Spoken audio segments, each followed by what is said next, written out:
I've got to ask you this, Chris, just because obviously you're justice spokesman, so you might have a slight interest, but Trump, obviously the news late last night that he's been convicted of 34 felonies.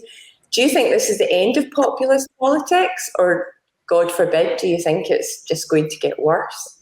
And will it get even over here? Well, I hope it's the end of right-wing populism. I think that what Trump has done, not just in America, but you do see it here, is that the sort of views that he espouses, I think, pollutes political debate.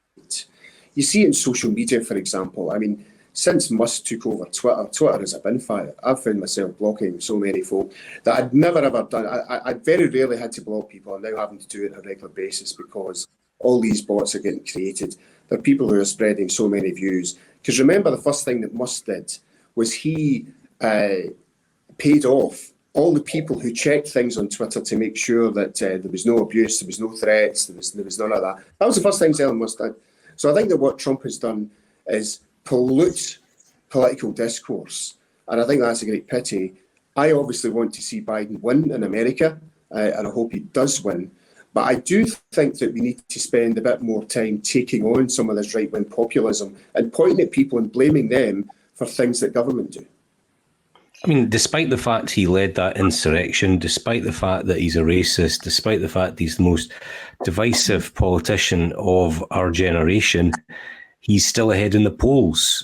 I mean, how do you think that the US election is going to go? Do you think Biden will win, or do you think Trump will win? Well, I hope Biden wins.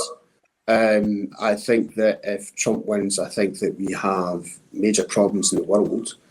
And I do worry about political discourse. So I hope that what's happened last night is the start of the end of right-wing populism. Yeah, I think Trump will win though, Chris. I think it's... Yeah, but it'll be interesting now because I was trying to follow it last night as to, he's now got 34 convictions, but it doesn't look as if that dispars him from seeking office, which for one of the most powerful positions in the world, I think is a bit strange to me that someone who has 34 felonies, but we'll need to see how it plays out. But again, it comes back down to what we're going to face on the 4th of July. It's not over till it's over, and we'll just have to see how it plays out. But I certainly hope to see Biden victorious and back in again. It's important we look at the facts. Politics has to be about service. A modern form of national service. The outcome, that's for the voters to decide.